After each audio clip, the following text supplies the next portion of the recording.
Hey guys, welcome back to another episode of Healing in Hindsight. We are on episode 3, chugging right along. So today I wanted to talk to you guys about preparation. So we learned about what diabetes is. I've shared with you guys my backstory, but something that I really wanted to ensure that I put out there is how to get yourself ready, not only for your doctor's appointment, but what to expect kind of afterwards and how to start the transition into altering your lifestyle once you have been diagnosed. So, you're about to have your doctor's appointment. You're nervous. You're not sure what to expect or what to ask. So, what do you do? And that's where this episode is really going to help out, I believe, is, we're going to go over how to prepare, what to expect, what to ask of your doctor, and other tools and tips to kind of jumpstart your road to getting back on track. And so being prepared is really about, what you can do to maximize your time with your doctor. We all know you spend 30 minutes waiting and 5 minutes discussing. So the quicker you can get to the point, the better, right? So in this episode, we'll again cover preparing before your appointment, things that may come up in your diagnosis, and then just any personal tips and suggestions that I may have, and things that I've done. So with that, let's jump into it. You're listening to Healing in Hindsight, a health and wellness podcast where we strive to conquer type 2 diabetes. Hosted by me, Taylor Danielle. When I was first diagnosed, I didn't have a lot of people around my age who lived similar lifestyles to learn from. I want you to know you're not alone, and we'll have real, honest, and vulnerable conversations about it all. Here, I share my struggles, tips, and more.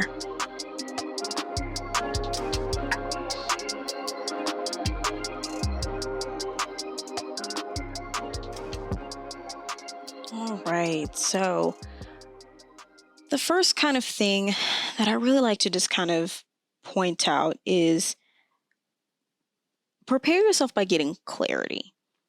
It's really important to understand the information that your doctor is providing you.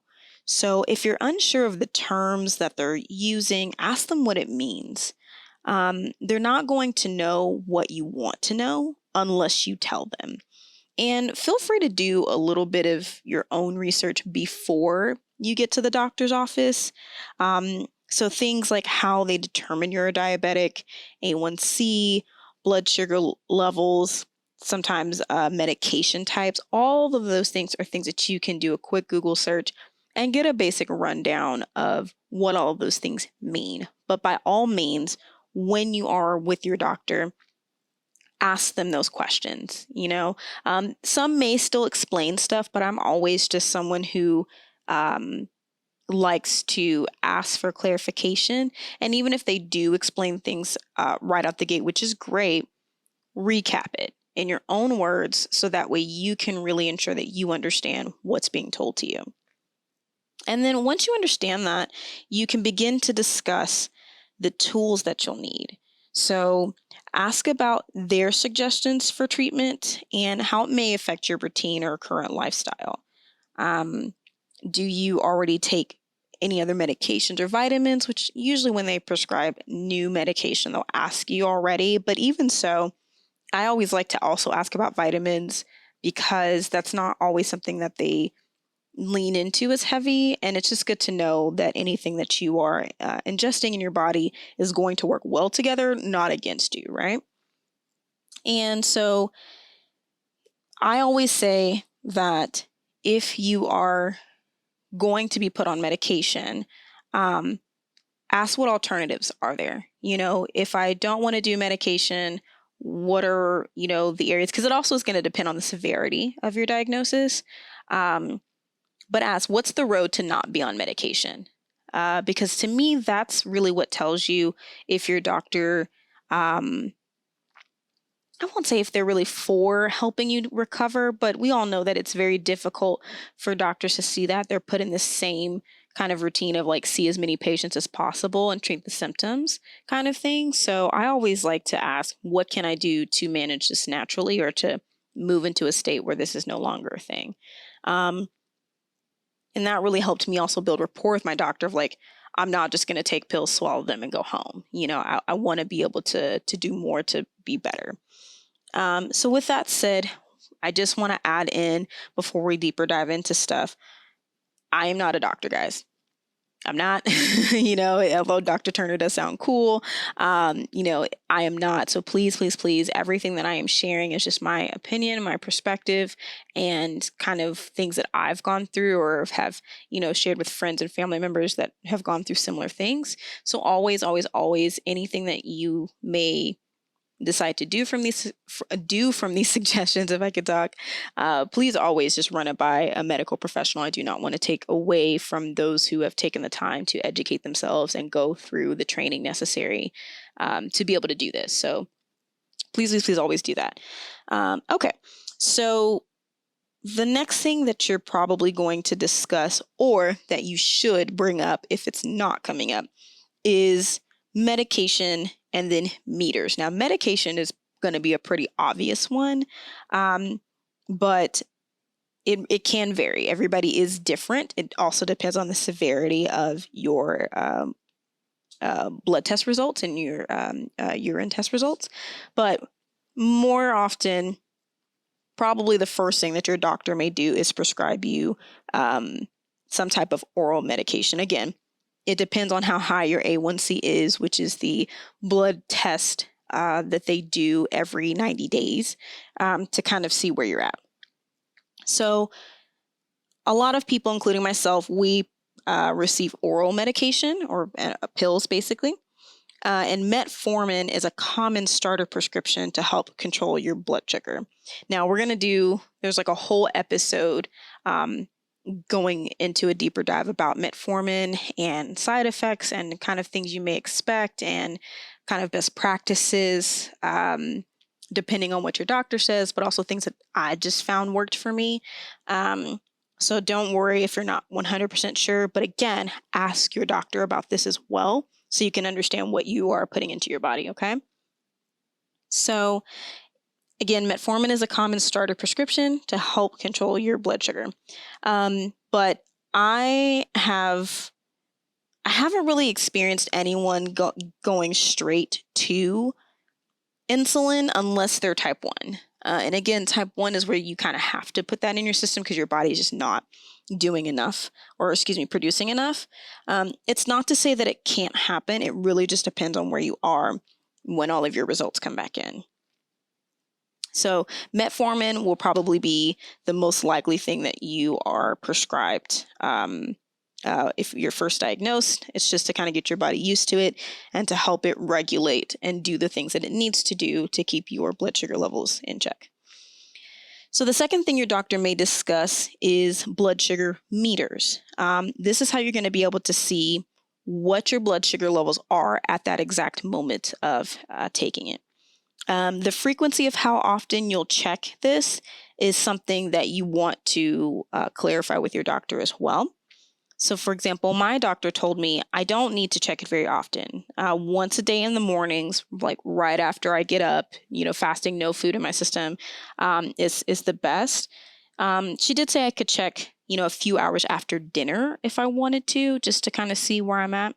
But for the most part, I'm good to go once a day in the mornings. One thing that is really important, and it's kind of the same with your medication, is it's best to check about the same time every day if you can. It really helps to kind of see what your body is doing at that exact time. This also helps me understand what I did the night before. So let's say if I check my blood sugar every morning at 7 a.m., and one night I stopped eating at let's say 7 p.m. But then another night, I stopped eating after 10 or 11. I still took my medication at the same time, but I might see a variation in my numbers the next morning. And that helps me to kind of track down, okay, what did I do well? What do I need to do differently? And I've seen a significant difference, when I've done that. So I usually try to stop eating between 8 and 10. It's just difficult because I work so much. And so I forget that I might need a meal. And also what you're eating. There have definitely been nights where like it's the weekend and, um, we're all in the house and I want to watch a movie and maybe have a little bit of ice cream or some popcorn or some chips or something. And all of that is still sugar, right? And so even if I take my medication, there's more sugar in my system that it still has to process on top of the medication doing its thing. Then, another night where I had dinner at 8. I was pretty much done by 8:30, and it was mostly like protein and veggies and stuff like that.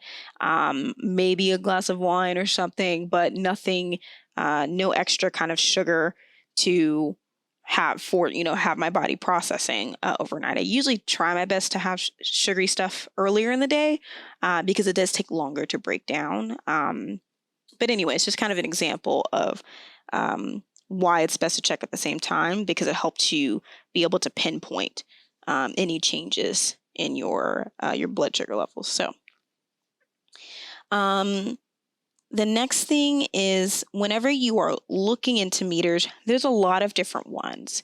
I did do a post prior to the season dropping about blood sugar meters. I'll link that in the show notes just to give you an idea, but there's usually 4 main areas that you check for.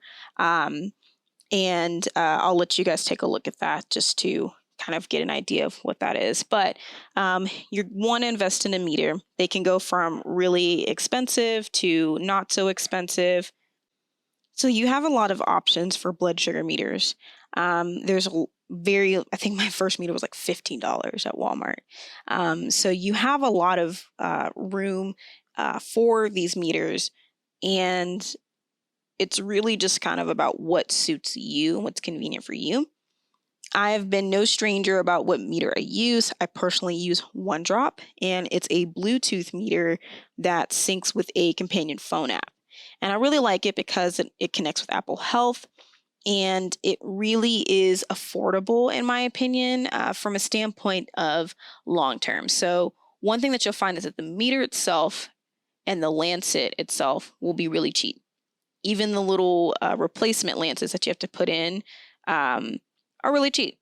The strips, though, hella expensive, and it can be a lot, especially if you might have to check more often. So One Drop has a really great either one-time buy or a subscription plan where they just ship it to your house on whatever frequency works best, and that's been good for me. And you can skip months. So that's what I've done in the past of I actually have plenty of strips left. So I'm okay with skipping it. I think it's like $25 for 100 to unlimited. I'm not sure, but I'll link in the show notes their website and access to that. And of course, I do have within that link, you do have $20 off if you do decide to sign up for it. So feel free to take advantage of that so you can get a feel of what it's like. I just like the convenience of all of that information being readily available on my phone if I need to check something. And you can generate reports. It does kind of like these blood sugar insights to give you an idea of like, hey, your blood sugar might go up in the next few hours or it might go down in the next few hours. You can log your exercise, your food. And again, if it's linked to Apple Health, it can pull some of that information as well. It does work with other apps. I think I want to say Fitbit, things like that. It can connect with. It's available for both iPhone and Android. So anybody can basically use this. So I really, really, really do like the One Drop meter. I have used it for a very long time. I don't really have any, plans to switch, but I'm always open to suggestion for stuff too. So feel free to let me know what meter you like to use. But, I think it's just a really good starting point for something that's so relatively inexpensive. But nothing is wrong with, any of the like AccuCheck meters. That's one of the ones that I have. And I also keep it as a backup. Technology isn't perfect, guys. And so sometimes it's nice to have an extra one just in case. It's also kind of how I calibrate as well, just to make sure everything's functioning well. So it's really, really good just to have one on you. And just talk to your doctor about what your range should be, what you're looking for when you're fasting, and then even like what to expect. Hey, if I check 2 to 3 hours after I've had a meal, like where should my blood sugar levels kind of hit? Because it's expected for it to go up when you eat, right? But you don't want it to go super high or super low. There's kind of a middle range that you want to be. So just chat with your doctor about that. Um, so that way they can kind of give you an idea of how you can adjust. And so one of the last things that I think is really important is to, well, not one of the last things, but like second to last thing, is just have a routine. So you've got your meds, you've got your equipment, and you've had this conversation with your doctor. And so you're kind of like, okay, now what?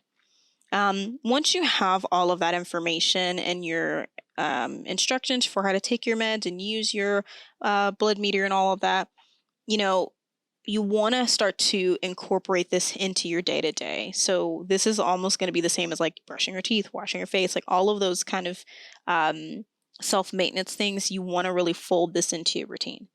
And this is kind of where you can get creative, but you still want a solid routine and know what you're trying to accomplish. Set those small goals and then break it out.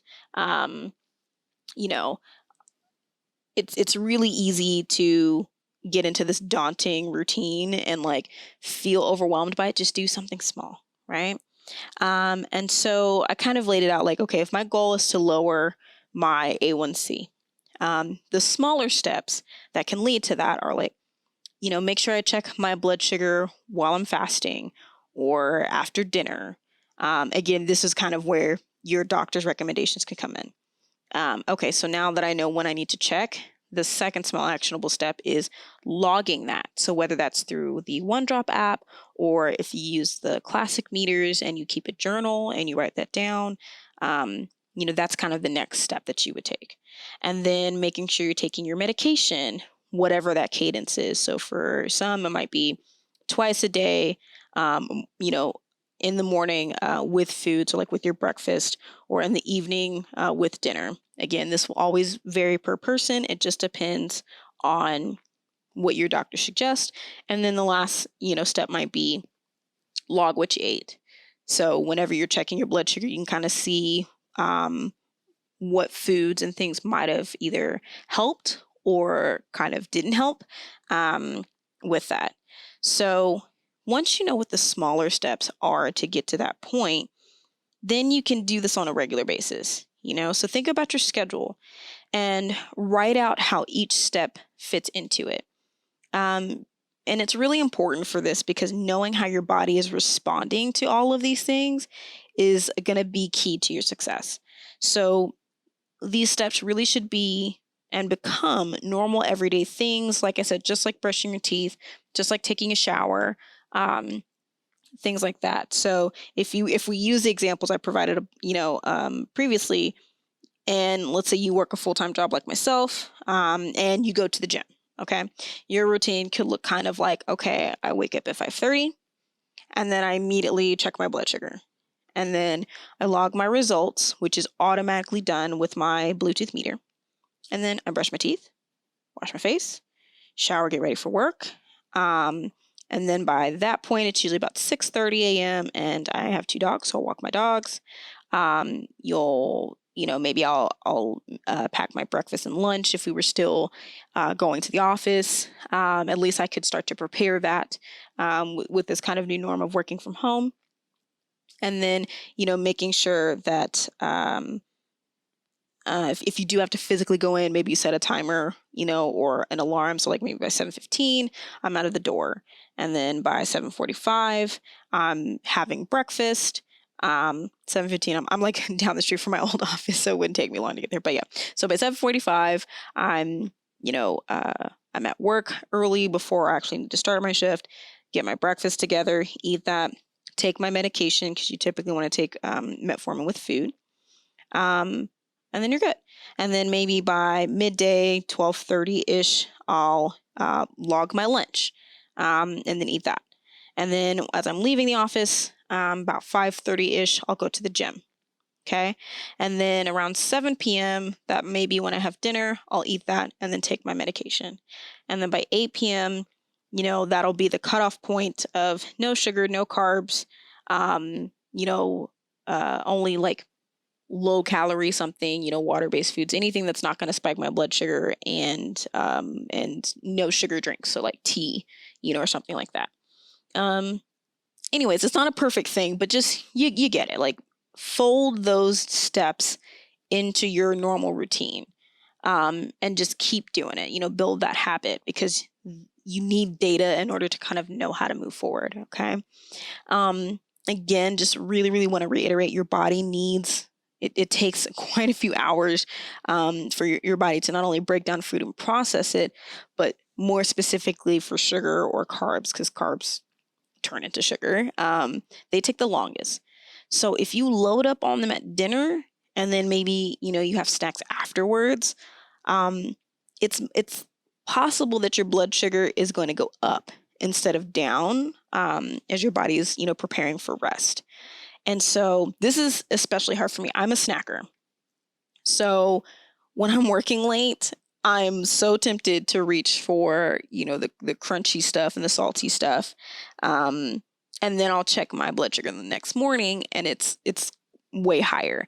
Now, if you work late, like if you do like a graveyard shift, it's just the reverse. So you would stop, after your shift is over, whenever your, kind of dinner is considered, if you will. So that way, as you're resting during the day, um, your body is not having to process all of that. So you just kind of reverse it a bit. But, no one is saying that like your routine has to be super rigid. I'm a routine person. So it's easy for me to like list and regiment and build in like 50 alarms to remind me of each thing. But again, it's really just about getting into the habit of doing those steps as much as possible. Have I forgotten a day? Absolutely. Have I gotten so bogged down with work that I forgot to take my meds on time? Absolutely. You just kind of want to make sure that you just immediately pivot and get it back on track, especially with your meds. If you miss, like I usually try to take my meds by 8 p.m. If I forget, I immediately take them. I still want to make sure that they are in my system doing the work that I need to do. I just know to expect that by the time that I check at the same time that morning, my numbers might be a little off because I didn't get it into my system until maybe an hour or two later. So even if it's just simple things to set a reminder on your phone, or, taking your meds, or, doing little things like putting your meter next to your toothbrush, your medication bottle in the kitchen, whatever you need to do to kind of just keep that reminder in your head to do those steps, do what works for you. And that kind of leads me to my last point, is just really utilizing technology. Again, I'm sure you understand, to integrate your treatment plan into your day to day. And there's a lot of great tools out there to help you with that. So I am definitely a techie. I love trying new apps and gadgets and things like that. Nerd to the fullest, all for it. And so I really like to try new methods and routines to figure out what's really best. So again, I use OneDrop because it makes logging so much easier. I'm actually knocking out like 2 steps in one. And since it integrates with Apple Health, anything else that I log will also be loaded into that. Now, logging my food is still a challenge. And sometimes I used to keep a journal and write it down. I do like to bullet journal. And so I use that as like where I keep my thoughts and as a planner. And I've been experimenting with doing more digital bullet journaling. I do have an iPad Pro that I use. I do love paper though. It's so hard. I'm a stationery whore. I love pens, sticky notes, notebooks, journals. I will just buy notebooks if they're pretty because I just want to have a library of thoughts one day, because I still have this old school way and feeling that like, as much as I love tech, tech can go wrong, paper can't, right? So find what works for you. But I do like to try to use apps like there's like Carb Manager, which also has kind of a keto focus, which is helpful. It grades the food that you scan. Then I went back to my Fitness Pal and, I don't know, it's just helpful to sometimes have it there, especially if I'm focused on something in particular, like having a high protein, kind of diet, things like that. Um, it's not perfect. It's really hard for me to log my food, even in those apps, because um, breaking down each ingredient is tough, especially when it's mixed. You know what I mean? Like when I do Snap Kitchen meals, though, I love that because I don't have to like think about each individual ingredient. I can just scan it and be done. But when you cook for yourself, sometimes it can be hard. So, um, still meddling with that, but I still kind of take a mental note of what I ate for the day. I know no one else sees you all the time when you're eating, so sometimes when your blood sugar is off, what you had the day before and what kind of triggered it. Hello, ice cream and Twizzlers. Like those are my hard to let go food sometimes. And then fasting does help. So I do use apps like Zero, and I'm still playing around with Simple just to kind of see like when I stop eating versus when I start again in comparison to what my blood sugar levels are doing. And obviously, the longer I fast, the lower the number seems to be. But sometimes, even when I just do an 8 hour fast, if I stop eating and I actually pay attention to what I eat as my last meal, that can really make a huge difference and seeing how much time my body had to process everything in between it. So those are really, cool apps that I like to use. I do have a habit tracking app called Fabulous, and it's kind of like a um, course like flow. It doesn't bog you down with too many things to try to build a habit on. It's very beautifully made. And I don't know, it's almost kind of zenful. They have a lot of good mindset things and meditation things. And, the more that you complete stuff, the more that you advance and things like that. So I do like trying to use those because it's really kind of nice to just keep myself motivated in those ways to continue to build that mindset as I do. But again, it's not always perfect. I do struggle. Just find what works for you and get your friends and family involved, right? Figure out what's going to keep you motivated. If you have a support system, especially if you're have a roommate or living with a partner, let them know, hey, I've set my alarm for 8 p.m. to take my meds. If I sometimes I tend to snooze stuff. Like if I snooze it and you hear it go off, like feel free to like, nudge me like, hey, did you take your meds? Go ahead and take your meds, kind of thing. Um, Not to say that you should make them responsible for it, but it's just sometimes your support system being involved in helping you build those habits is really great. So find what works for you. And it's going to be trial and error, and it's okay if something gets missed or again, you fall off a bit, like get back on. Like I am not perfect by any means. I still struggle, but I always repivot back to, what it is that I'm trying to do. The goal is to be consistent. And even if I fall off, it's just like working out. You got to get back on. All right, so that is that for today, at least for this episode. A little bit shorter and sweeter, just to kind of get to the point and allow you some time to think and figure out what's going to work best for you as you get ready for your doctor's appointment. Maybe you've already had your doctor's appointment recently, but you're just kind of trying to figure out the next steps. It's a lot, but don't worry. Again, it can just break things down into small bits. But at least you know what to ask about and what to expect in terms of medication routine and tools. And you're on your way. And again, I'm right here with you. So I want to ensure that you have something to kind of help you if you're, kind of about to maybe schedule an appointment, or again, you already have an appointment and you just need to kind of build out that list. So I have actually created a little guide slash checklist to help you during your appointment, after, and then building your routine. Or excuse me, more like before your appointment, during your appointment, after. It's a short little like 8-page ebook. And it allows you to create a little checklist of things you want to ask, things you need to do, and things you need to set up, if you will.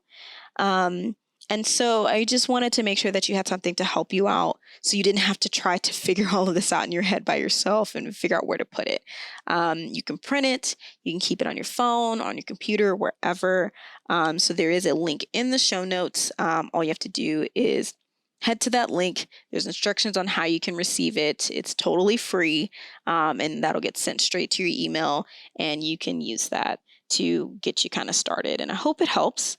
Let me know. I definitely want to provide more guides and things like this in the future. So if you found this really helpful, let me know. It's something that I wish I had, honestly, when I went into my doctor's appointment. Again, I'm thankful that I had family to kind of guide me, but if you're like me and having something written down to kind of keep your focus on what to ask for, I think this will really be a good tool for you to use. And feel free to reuse it over and over again. There's some blank sheets there that you can repurpose to continue to log your journey as you're going through this.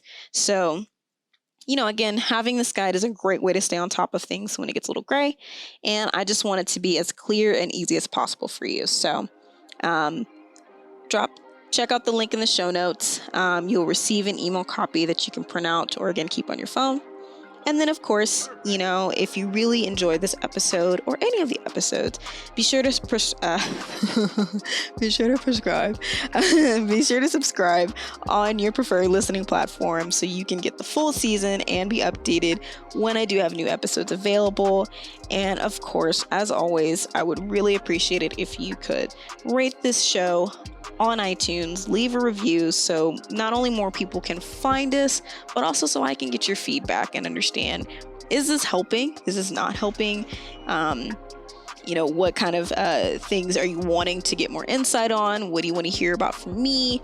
All of that, I'm open to suggestion. As much as this is my show and I want to kind of just present myself and be me, it's also helpful to know where your guys' heads are at and what kind of questions kind of pop up for yourself. So head on over to iTunes, Spotify, wherever podcasts are available, and hit that subscribe and, of course, rate. And you can also follow me on Instagram at Healing in Hindsight. And you can, of course, check out the other episodes and the show notes at healinginhindsight.com. Until next time, guys, hope you have a good one.